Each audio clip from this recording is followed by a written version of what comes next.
জঙ্গি আবহে নবাবের শহরে বাড়তি নজরদারি পুলিশের, হোটেলগুলিতে চেকিং ও তল্লাশি। জেলায় 4 জঙ্গি গ্রেফতারের পর থেকেই পর্যটকদের নিরাপত্তা নিশ্চিত করতে বাড়তি নজরদারি রয়েছে হোটেলগুলিতে। মুর্শিদাবাদ জেলাতে অনুপ্রবেশকারী ও জঙ্গি গ্রেফতারের ঘটনার পর থেকেই জেলা নিরাপত্তা নিয়ে উদ্বিগ্ন গোয়েন্দারা।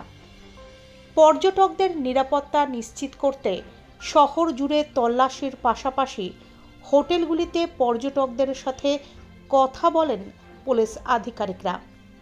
নবাবের জেলা মুর্শিদাবাদে শীতের মরশুমে পর্যটকের ঠাসা থাকে।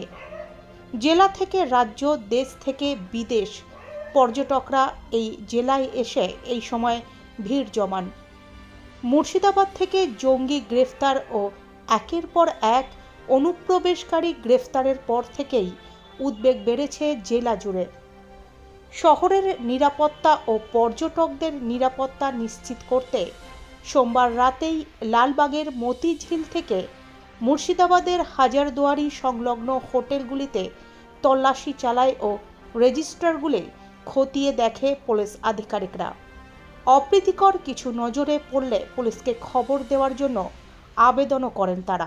নবাবের শহরে এসেছি, সবাই ফ্যামিলি মিলে আমরা এসেছি মেদিনীপুর থেকে। আমি দীনেশ চক্রবর্তী বলছি। এই এসে যে সারপ্রাইজ ইন্সপেকশন করলেন, এতে আমরা অনেকটা সেফটি এবং সিকিউরিটি বোধ করছি। কারণ এখন যা পরিস্থিতি, তাতে এইভাবে যদি সমস্ত বিষয়গুলো দেখা হয়, তাতে আমাদের পশ্চিমবঙ্গ তথা ভারতবর্ষের নিরাপত্তা অনেক বাড়বে। এটা আমাদের কাছে ভীষণ আশাপ্রদ এই মুর্শিদাবাদ থানার প্রতি। মুর্শিদাবাদ নিয়ে একটা উদ্বেগ রয়েছে সেই জায়গায়। অবশ্যই মুর্শিদাবাদ নিয়ে তো উদ্বেগ আছেই।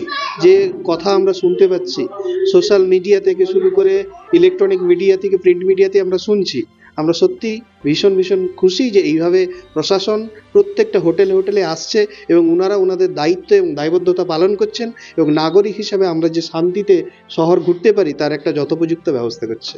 আমার নাম দীনেশ চক্রবর্তী, মেদিনীপুর থেকে এসেছি।